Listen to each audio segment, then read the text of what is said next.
Empezamos la serie titulada Lo que está por suceder la semana pasada.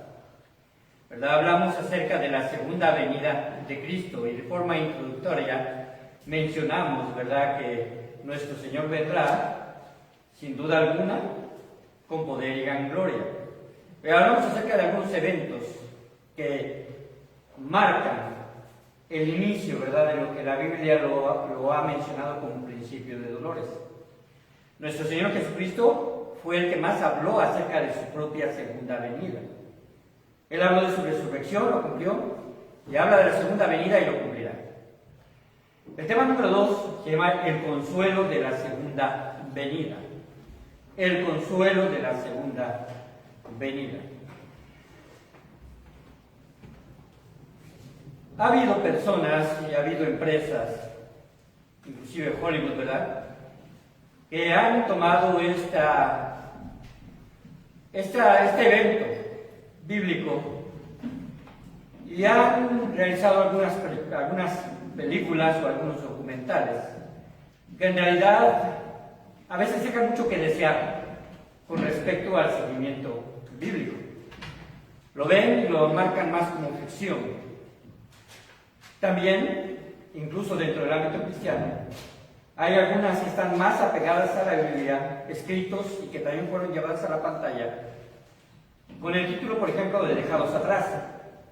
Quizás ustedes hayan oído acerca de este título. Es una serie incluso de libros que ya actualmente ya es difícil también de conseguir. Pero narra la historia de algunos jóvenes que precisamente se ven envueltos en este accionar, ¿verdad?, de Dios, que no conocían a Cristo como su Salvador, bajo diferentes esquemas de las familias donde ellos vivían. Algunos con problemas familias disfuncionales, algunos incluso, ¿verdad?, que habían salido, abandonando sus familias, etc. Y podemos decir que está un poco más apegado a la realidad. Pero nunca dejamos de percibir que quien, ¿verdad?, produce estas líneas, pues también llevan un sentido, ¿verdad?, y a lo mejor incluso una inclinación a mostrar su propia perspectiva con respecto a la segunda venida. Y es mejor estudiarlo aparte, así en nuestra congregación. Quiero narrarles esto y quiero que lo piensen. Hay un personaje al cual yo le he dado el nombre de Ana, pero podría ser cualquiera. Y quise tomar Ana porque creo que en nuestra congregación no hay ninguna Ana, o no sé si no recuerde, o una quizás. ¿Bati? ¿Eres Ana? Bien, Ana.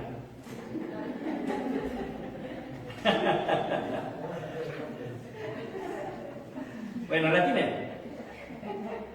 Aunque es bueno, porque puede ser cualquiera.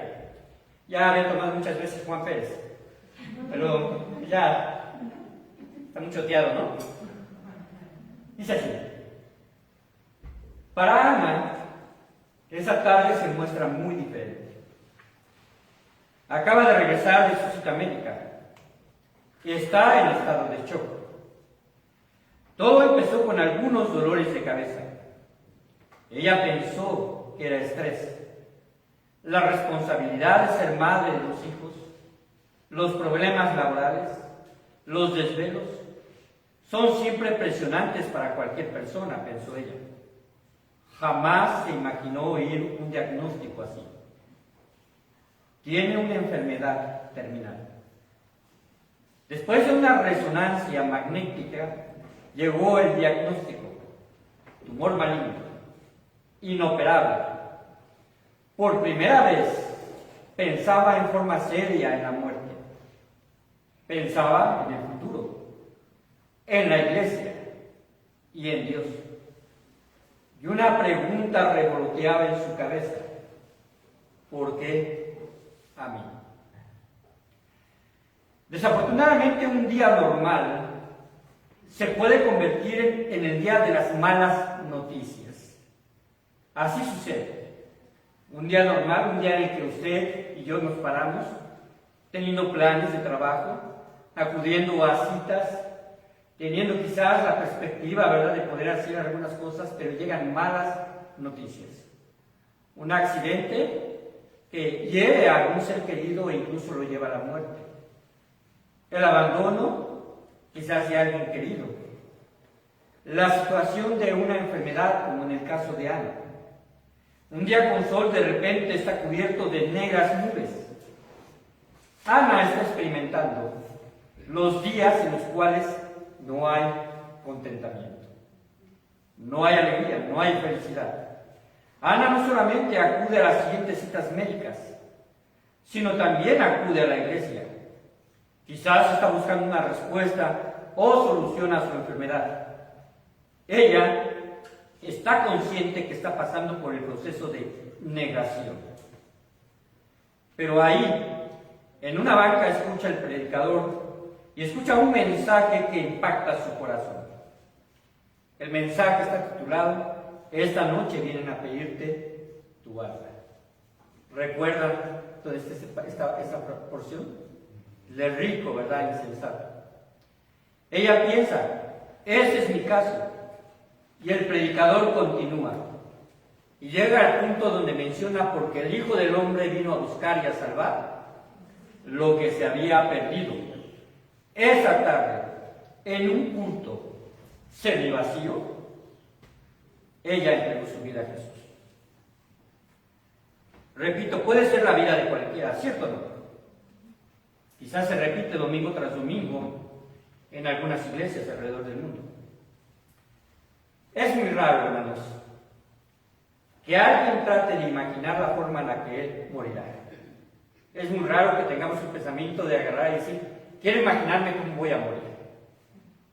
Porque se tiene temor, porque no quiere uno pensar en la muerte, porque incluso algunos llegan a pensar que tú la estás llamando, ¿no?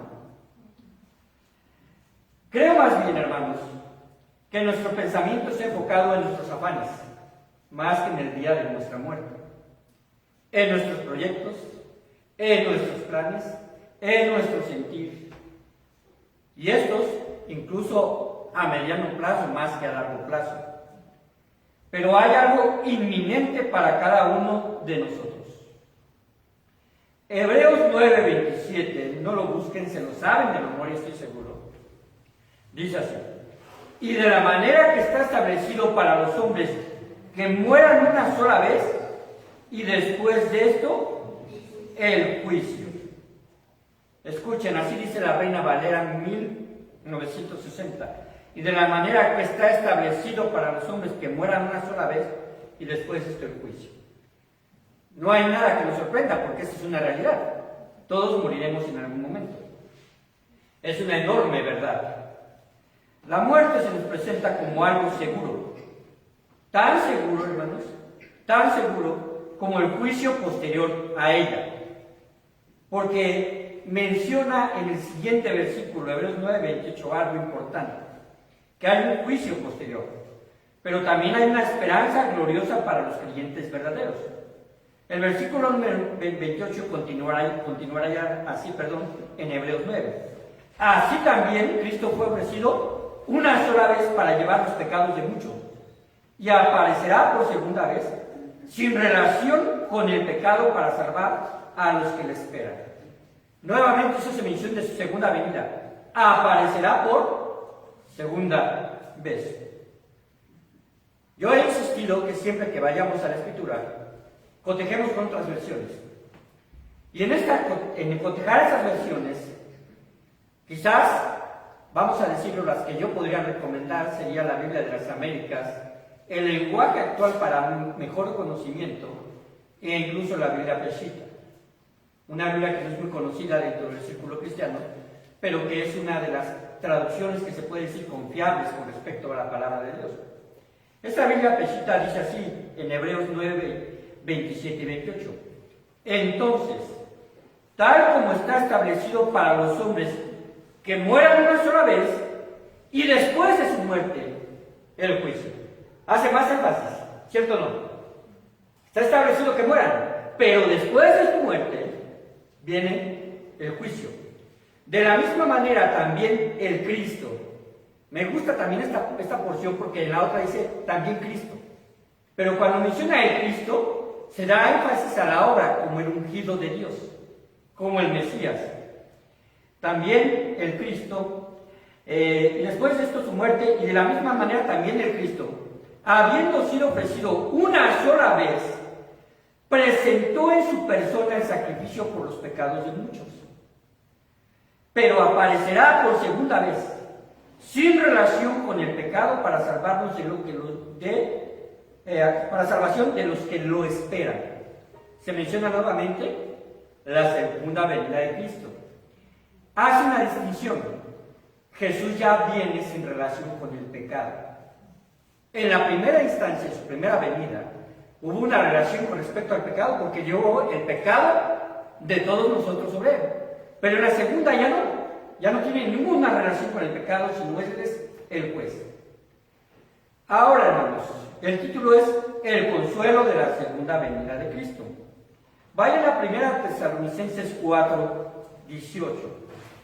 Primero a los Tesalonicenses, capítulo número 4, versículo número 18.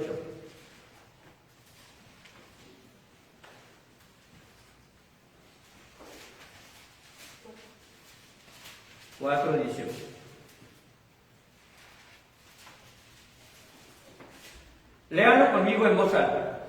¿Cómo dice? Por tanto, muy cortito, ¿no? ¿Saben que es un mensaje de aliento? Por eso dice, por tanto. Es decir, la consecuencia lógica de lo que acabo de decir debe de alentar o debe de darles esperanza o alegría a ustedes. Y las tienen que repetir entre ustedes, alentados unos a otros con estas palabras. ¿Cuáles son estas palabras que Pablo precisamente está haciendo énfasis? Pues el mismo capítulo, desde el versículo número 13, lo aclara. Dice así la palabra de Dios. Tampoco queremos, hermanos, que ignoréis acerca de los que duermen, para que no os entristezcáis como los otros que no tienen esperanza. Porque si creemos que Jesús murió y resucitó, así también traerá Dios con Jesús a los que durmieron en Él. Por lo cual os decimos esto en palabras del Señor, que nosotros que vivimos, que habremos quedado hasta la venida del Señor, no precederemos a los que durmieron, porque el Señor mismo, con voz de mando, con voz de arcángel y con trompeta de Dios, descenderá del cielo, y los muertos en Cristo resucitarán primero. Luego nosotros, los que vivimos, los que hayamos quedado, seremos arrebatados juntamente con ellos en las nubes para recibir al Señor en el aire, y así estaremos siempre con el Señor. Por tanto, alentados los unos a los otros, dice, con estas palabras.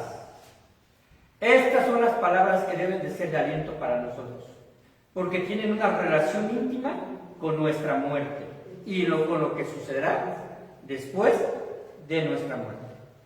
Así que podemos entender algunas verdades. La primera es que la segunda venida de Cristo es algo que no debemos ignorar. La segunda venida de Cristo es algo que no debemos ignorar. De hecho, el versículo número 13 lo menciona.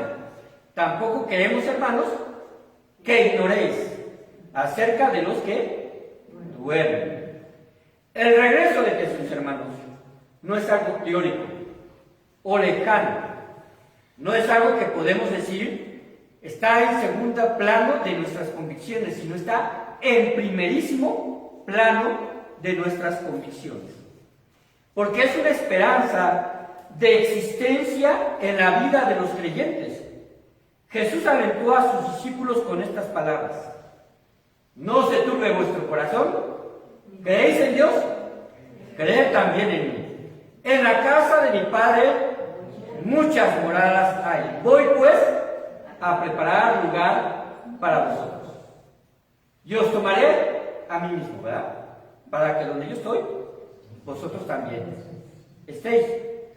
Ahora, nuestro Señor Jesucristo da aliento a sus discípulos antes de ir a la cruz, porque sabía que ser testigos presenciales de la muerte de Cristo iba a causar desaliento en los corazones. Quizás usted no se ha puesto a pensar en esto, porque usted conoce la historia completa. Es como cuando vemos una película y la quiere narrar, ¿no? Ya sabe el final.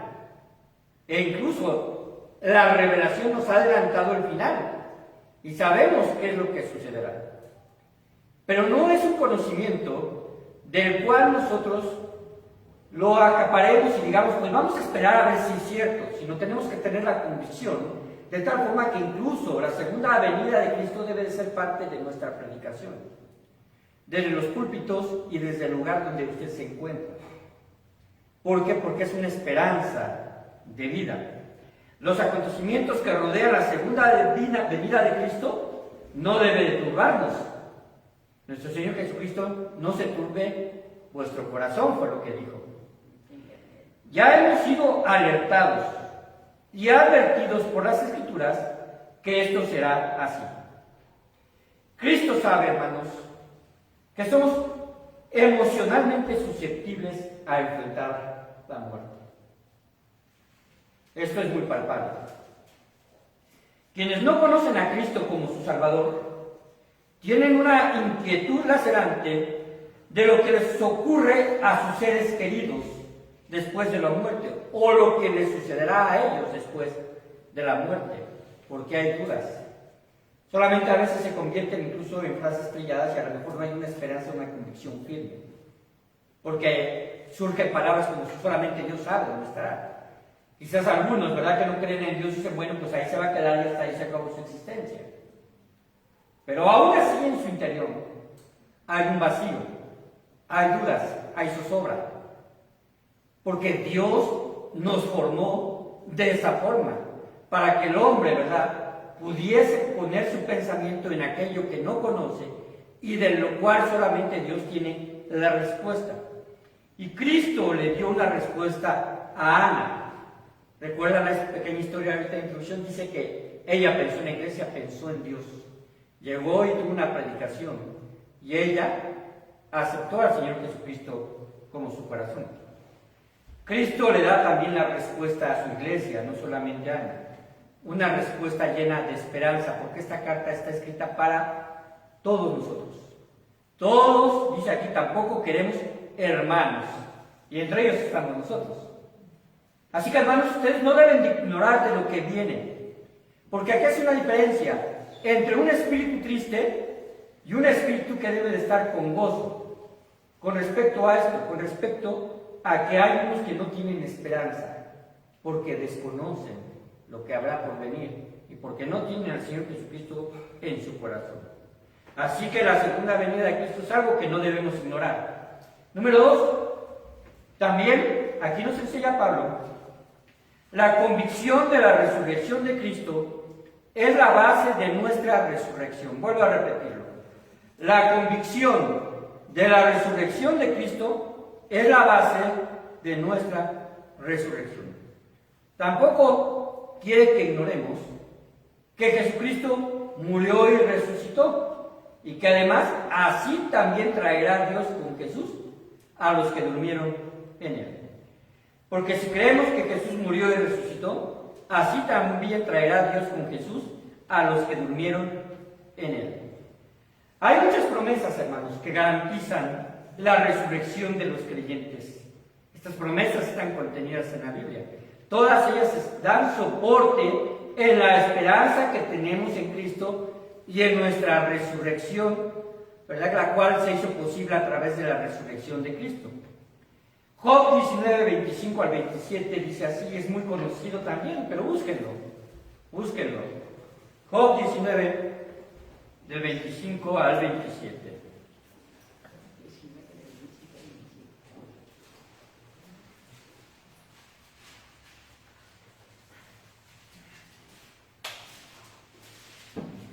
Puestos de pie, leerlo en voz alta. Ahora, antes de leerlo, ¿se ha puesto usted en los zapatos de alguien? Donde usted dice, bueno, me voy a poner en tus zapatos porque quiero saber, ¿verdad?, y quiero tener empatía contigo. Póngase en los zapatos, ¿no? ¿Qué estaba viviendo Job? El sufrimiento que le había llevado, había perdido a su familia, había perdido sus bienes, tenía una sarna maligna en todo su cuerpo. Él en realidad, ¿verdad? Incluso maldijo el día de su nacimiento. No maldijo a Dios, maldijo el día de su nacimiento. Ajá. Y había un sufrimiento tremendo en su corazón. Y él dice estas palabras. Léalo en voz alta del 25 al 27. Yo sé que mi Redentor vive, y al fin se levantará sobre el polvo, y después de deshecha esta mi piel, en mi carne he de ver a Dios, al cual veré por mí mismo, y mis ojos lo verán, y no otro, aunque mi corazón desaparece dentro de mí. Amén. Pueden ustedes sentarse. Job fue el primer libro que se escribió de la Biblia, si usted no lo sabía, no fue Génesis. El primer libro que se escribió fue Job. Y se cree que fue prácticamente, vamos a decir así, contemporáneo, ¿verdad? A Moisés. Moisés escribió el Pentateuco.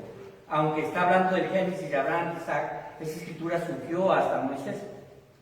Pero Job fue escrito antes, en un estilo paleohebreo, un idioma, ¿verdad?, que fue precisamente evolucionando hasta llegar al hebreo. Y el hebreo ha evolucionado hasta el hebreo actual, contemporáneo. Ese versículo habla acerca de alguien que creía en Dios y tenía esperanza de la resurrección, no sé si se dan cuenta. Dice, yo sé que mi Redentor vive. Yo sé que mi Redentor vive. Yo sé que mi comprador vive. O el que paga mi cuenta está vivo. Y al fin se levantará sobre el polvo. Este pasaje es un énfasis sobre la resurrección de Cristo. Ya es importante, hermanos, porque cuando estás cotejando, también surge precisamente este tipo de traducción. Al fin se levantará sobre el polvo, o al fin tomará su lugar sobre lo terrenal, o al fin resucitará sobre la tierra. Esto nos habla de la resurrección corporal de Cristo. Y después habla de sí mismo. Y después se desecha esta mi piel, es decir, ahí en la sepultura. Y vean precisamente el antagonismo entre esa idea y la siguiente. Si va a estar deshecha su piel, después dice que en mi carne he de ver a Dios. Si está deshecha, entonces ¿en cuál carne? Cuando resucite Él. Dice, y en mi carne he de ver a Dios, al cual veré por mí mismo. Me gusta la traducción de la Pesita también. Dice, al cual veré a mi lado. Al cual veré a mi lado, o al cual veré a mí mismo. Y mis ojos lo verán, o lo contemplarán, y no otro, aunque mi corazón desfallece dentro de mí. Saben que la palabra corazón, en muchas ocasiones, ¿verdad?, es traducida de la misma palabra que significa y mis riñones. Allá no se oye tan bonito, ¿verdad? ¿Saben que los judíos consideraban el centro de sus emociones precisamente el estómago? El centro de sus emociones. Cuando usted está triste, cuando usted, ¿verdad?, está enamorado, todo lo que sucede alrededor de sus emociones, a veces tiene algunas situaciones que sientes mariposas en los estómagos o dolor o alguna cosa así. Ellos asociaban precisamente los riñones también con las emociones. Y cuando dice así, aunque mis riñones desfallecen dentro de mí, o mi corazón desfallece dentro de mí. Esto nos habla del estado emocional de Job. Él estaba desfalleciendo, él estaba en una situación de un dolor muy profundo, pero sabía que de morir, con sus ojos habría de ver a su Redentor, y en su propia carne. ¿Quién le dio esta revelación a Job si todavía ni siquiera la ley estaba escrita? Dios. Solamente Dios le puede dar esta revelación. Hay muchos otros pasajes, hermanos, si usted los está apuntando, no los vamos a leer, pero apúntelos, que nos hablan acerca de la resurrección corporal de los creyentes. Isaías 26, 19, Daniel 12, 2, Mateo 22, 30 al 32, Marcos 12, del 24 al 27. Lucas 20, del 35 al 38. Juan 5, 25 al 29. Y muchos más. Se los repito. Isaías 26, 19. Daniel 12, 2. Mateo 22, 30 al 32. Marcos 12, 24 al 27. Lucas 20, del 35 al 38. Juan 5, 25 al 29, etc. Piensen un poco en la historia que les acabo de narrar de Ana. Ana llegó al final de su vida. La enfermedad debilitó su cuerpo. Ella murió, o mejor dicho, como dice 1 Tesalonicenses 4, ella durmió en el Señor. Ella durmió en el Señor. Esto de dormir en el Señor es una forma de decirnos a nosotros los creyentes que la muerte es solo un estado de transición y que para el creyente no significa separación de Dios, sino la puerta a su presencia. Esto alienta la vida de quien se encuentra en una situación precisamente de pensar en la muerte cercana. Y también de nosotros, porque no sabemos realmente qué sucederá el día de mañana. Número 3. Jesús tuvo poder para resucitar por sí mismo, entonces también tiene poder para hacerlo con nosotros. Jesús tuvo poder para resucitar por sí mismo, entonces también tiene poder para hacerlo con nosotros. Porque yo vivo, vosotros también viviréis. Son palabras textuales de nuestro Señor Jesucristo. Nuestro Señor Jesucristo resucitó por su propio poder, por medio de la obra de Dios y la obra del Espíritu Santo, y los tres son uno. Por eso habla en primera persona. Un día, hermanos, un día, usted tendrá la oportunidad de reunirse con Dios. Y también con sus seres queridos, siempre y cuando hayan muerto en Cristo. Siempre y cuando hayan muerto en Cristo. Imaginemos un poco más el futuro de Ana. Ana, la persona de nuestra historia, tuvo tiempo de pensar en Dios y de aceptarlo como su Salvador. Ella está en el grupo de los que durmieron en Él. El sepulcro o sus cenizas, el polvo de su carne será restaurado. Cuando nosotros estamos en un sepelio de un creyente, hermanos, de un creyente en Cristo, estamos frente a su cuerpo. Solamente. Él no está oyendo nuestros sollozos, nuestras destrezas, nuestro hablar. Él no lo está oyendo. Él está ya con el Señor. Su alma y espíritu han sido librados del sufrimiento. El tumor de Ana ya no puede hacerle más daño. ¿Han pensado en esto? Cuando el Señor Jesucristo venga, y quizás, ¿verdad?, si viene el día de mañana y usted ya fue diagnosticado con cáncer, o le van a diagnosticar la semana que entra, usted ni lo sabe, y está empezando con dolores, usted, en el momento, en un abrir y cerrar de ojos, ese dolor no tendrá en su cuerpo, no aparecerá más, su cuerpo será llevado, si usted está, ¿verdad?, con vida y transformado. Así que ya no pensará más en esto. Las preocupaciones y ansiedades de Ana las ha dejado para siempre en el olvido. Podemos afirmar, sin equivocarnos, que Ana no tendrá ningún deseo de regresar más a esta tierra. Ya no pasará por su mente esto. Es cierto que sus seres queridos que la amaron sentirán tristeza, pero ella solo estará experimentando gozo. En ese momento no está compartiendo el mismo sentir que nosotros, o Ana que sus hijos. No lo está compartiendo. Quizás sus hijos estén llorando, pero ella no estará ya con lágrimas. Ella no estará compartiendo la angustia, la preocupación. Ella no lo hará. Ahora, hermanos, hay que tener en cuenta que el espíritu y el alma tienen conciencia en la presencia del Señor. o fuera de la presencia del Señor. Recuerden la historia del rico y Lázaro. El rico tenía conciencia del sufrimiento que tenía y quería que fuesen alertados sus hermanos en esta tierra. Eso fue lo que le estaba pidiendo allí, ¿verdad?, en el seno de Abraham. Es lo que estaba pidiendo. ¿Y cuál fue la contestación? Los profetas tienen conciencia. Y creo que no es solamente el único pasaje, sino hay otros pasajes en donde las almas y los espíritus podrán reconocer a sus seres queridos en presencia del Señor. Con almas regeneradas, con pensamientos puros, pero serán reconocibles. Tanto así que podemos ver algunos aspectos, por ejemplo, en la transfiguración. Los apóstoles reconocieron a quién, a Moisés y a Elías.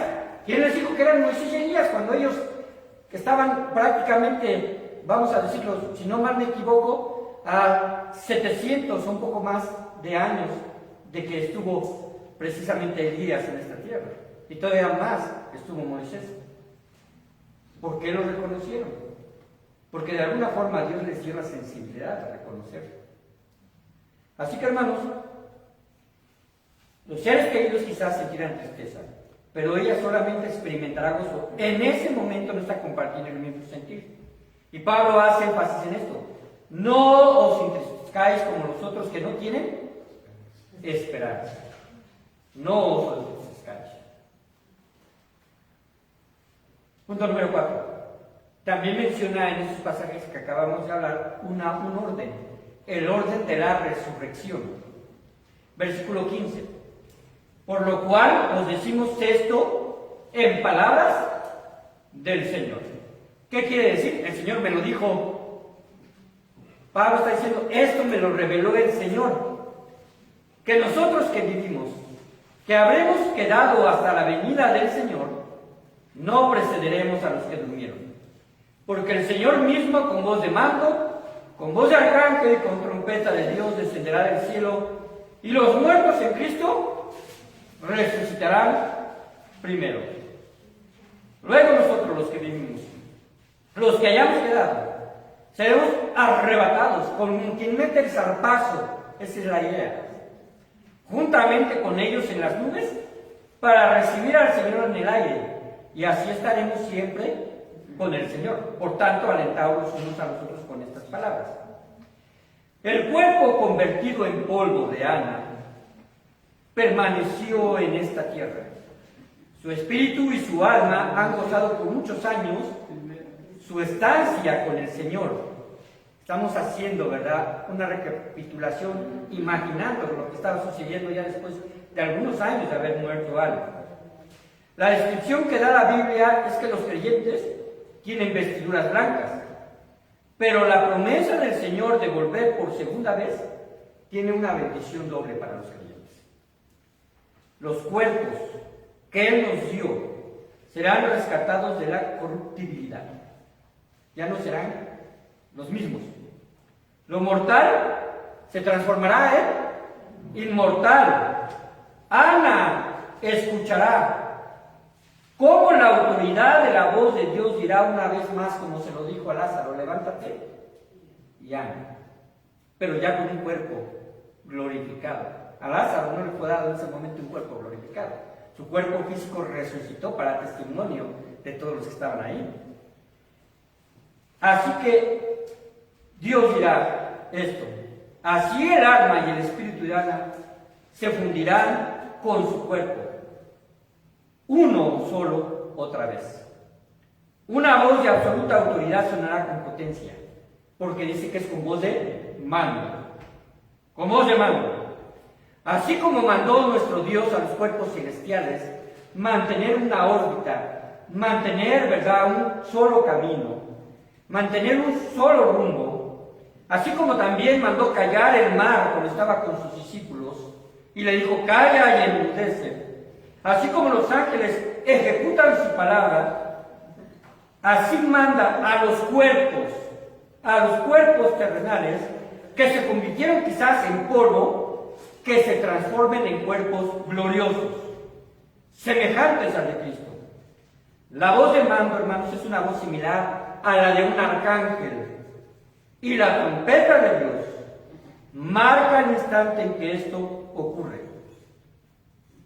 Y hay una secuencia gloriosa, por eso hablamos de que en dos formas, ¿verdad? Es una bendición. Dice, luego nosotros, los que vivimos, los que hayamos quedado, seremos arrebatados juntamente con ellos. ¿A quién se refiere ellos? A los muertos en Cristo. Estaremos con ellos, juntamente con ellos, en las nubes. Ana murió en Cristo. Ana murió en Cristo. Y algunos vivirán en Cristo todavía para el tiempo del arrebatamiento. Pensemos en esto, en lo positivo, ¿verdad? Ana predicó a sus dos hijos de la conversión que Dios da. Ellos al principio pensaron, es una terapia de consuelo en sus últimos días. Pero al morir Ana, sus hijos decidieron seguir asistiendo a la iglesia. Había un vacío que no podían llenar. La luz del Evangelio les resplandeció a ellos también, y a sus hijos, los nietos de Ana. Hay evidencias de que los creyentes nos reconoceremos unos a otros, como lo he mencionado, allá en la gloria. Ana tiene su cuerpo glorificado, pero inmediatamente después de este acontecimiento, sus hijos y nietos, que fueron creyentes y que todavía vivían en este mundo, los verá. Y verá cómo son arrebatados. Ese evento, hermanos, es sin paralelo. Rompe todas las teorías de la física. No habrá gravedad para los cuerpos glorificados. Nada nos detendrá. ¿Tendremos solidez? Claro que sí, porque son cuerpos. Gozaremos la estancia con el Señor con una nueva mente, similar a la de Cristo. Los deseos terrenales quedarán atrás. Las malas conversaciones no se oirán de labios de estos cuerpos. Así que, hermanos, la luz del Evangelio les resplandeció a ellos y a sus hijos, como lo he mencionado. Con gozo, Ana y todos los creyentes en Cristo recibiremos al Señor. Cristo ha cumplido su promesa de preparar morada para ellos y para nosotros. Gracias a Cristo podemos saber a dónde vamos y podemos saber el camino. Así lo mencionó Jesús. Yo soy el camino, la verdad y la vida. Nadie viene al Padre sino por mí. De hecho, les dice, ¿verdad? ¿Y sabéis a dónde voy? ¿Y sabéis el camino? Conclusión. Termina este pasaje diciendo, por tanto, alentaos los unos a los otros con estas palabras. Reflexiona en esto. Piensa en tus seres queridos. Piensa en tus seres queridos. Tus seres queridos, aparte de ti, tienen otros seres queridos. Es una cadena, ¿cierto o no? Cuando se casen tus hijos, sabrás que tus hijos ya también tienen una posición en el corazón de la familia, de su cónyuge, y se van a convertir en sus seres queridos igual. Los que van a ser tus nietos, tus primos, tienen sus propios seres queridos, y es una cadena que va precisamente haciendo un eslabón de responsabilidad nuestra.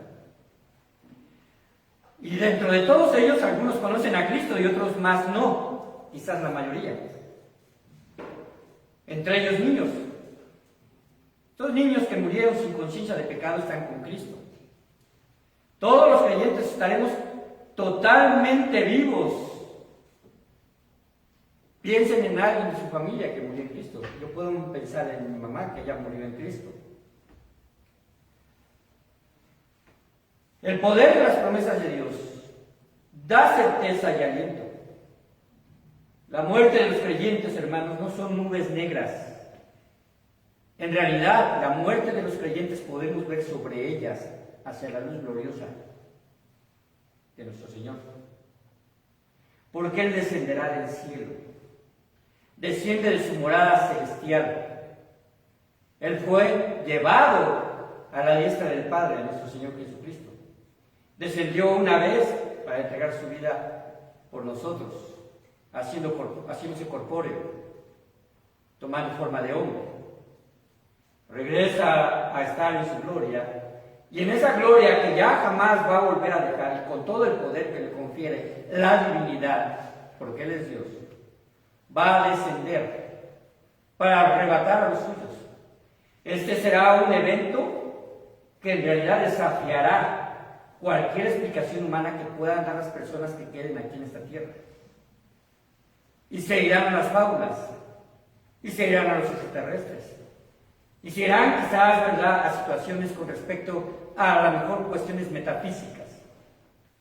Pero aquellos que alguna vez conocieron la palabra de Dios tendrán que relacionarlo forzosamente con lo que se les predicó alguna vez en la segunda venida de Cristo. Porque eso fue una advertencia. Y quizás en el momento en que se les expresó, se rieron, se burlaron.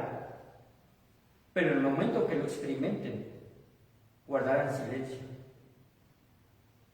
Cuando esto suceda, hermanos, cuando esto suceda, los creyentes, ¿verdad?, podemos saber que podemos ver la gloriosa luz de nuestro Salvador sobre esas negras nubes. Muchos, hermanos, muchos. Los de la mañana, vamos a decirlo así, no los de la mañana, los que se congregaron con nosotros en la mañana, que están congregados ahorita en la tarde también y que a lo mejor, ¿verdad?, nos están escuchando. Muchos veremos partir a nuestros seres queridos. Muchos. Nos llevan a delantera.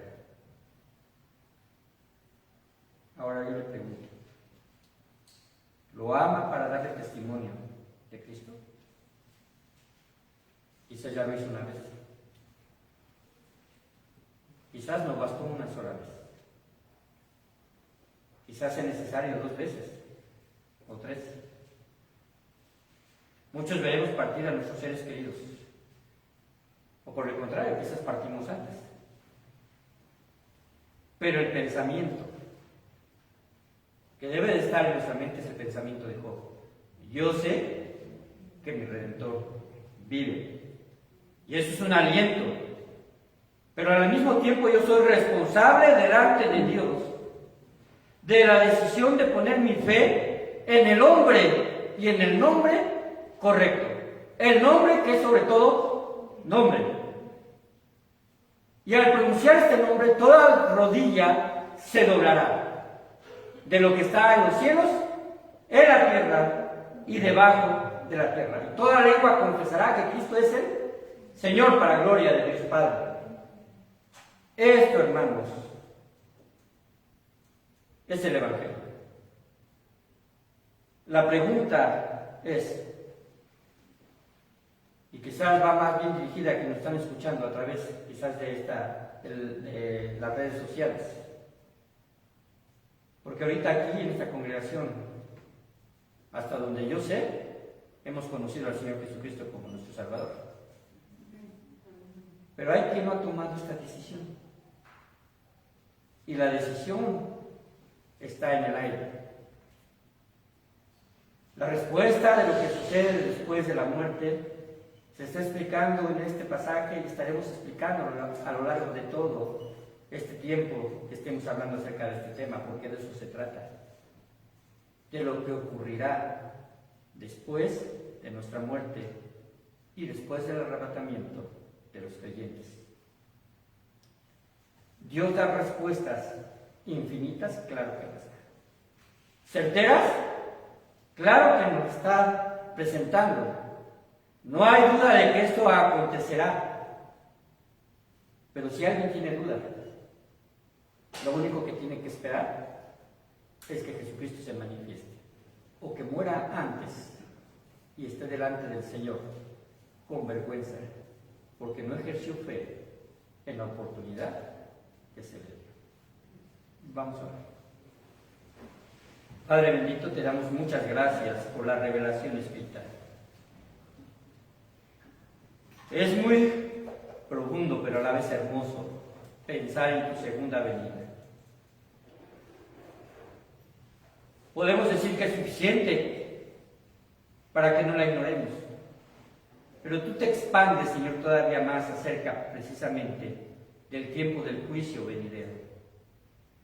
Pero lo más importante, Señor, aunque tiene una relevancia tremenda al juicio, Señor, sobre este mundo, lo más importante es que tú serás glorificado, honrado y presentado como lo que eres, el Rey de Reyes y Señor de Señores. Una identificación, Padre bendito, que ya no podrá ser puesta en duda. Un futuro glorioso, magnífico, un futuro en el cual, Padre bendito, tú nos has permitido tener un esbozo, un panorama de lo que nosotros estaremos viviendo y de lo que nuestros seres queridos y hermanos en Cristo, que ya han muerto en el Señor y que están durmiendo en el Señor, ya están, Padre Santo, experimentando tu presencia. Quizás nos acongojamos cuando vemos a nuestros seres queridos sufrir y sufrimos junto con ellos. Y quizás nos toque sufrir después de que ellos partan delante de tu presencia. Pero ellos, Padre bendito, ya no estarán sufriendo. Así como la historia de este personaje, al cual nombramos Ana, el tumor ya no pudo hacer más daño, así en muchas personas, Padre bendito, las circunstancias, los afanes, las violencias que este mundo sufre, que han llevado a la muerte a cristianos, y no solamente por persecución, quizás en una acción fortuita de un asaltante o de un accidente automovilístico tengan que perder la vida, Padre, ya no tiene ningún dolor ni sufrimiento. Gozo y transformación es lo que están, Padre Santo, experimentando. Te damos toda la honra y la gloria. Y bendice nuestras vidas. Ya nos pensar, Padre bendito, que si estamos sufriendo de alguna enfermedad, y si esa enfermedad, Señor, tú la utilizarás para llevarnos a tu lado, tu nombre sea glorificado y honrado, porque, Padre bendito, estás abriendo la puerta para estar en tu presencia. Alabado seas. Infinitamente te damos las gracias por tu Hijo Jesucristo, quien hizo, Padre Santo, esto posible. Seguimos aprendiendo de ti, domingo tras domingo, día tras día. Queremos tener una comunión cada vez más íntima, más estrecha delante de ti. Perdona nuestros pecados, perdona nuestros delitos y ayúdanos, Padre Santo, a tener control sobre aquellas cosas, Padre Santo, que te ofenden. Si alguien puede comprender nuestra humanidad, es tu Hijo Jesucristo, porque se hizo hombre, para socorrernos, para ayudarnos en medio de la prueba. Bendito seas y alabado seas en el nombre de Cristo Jesús. Amén.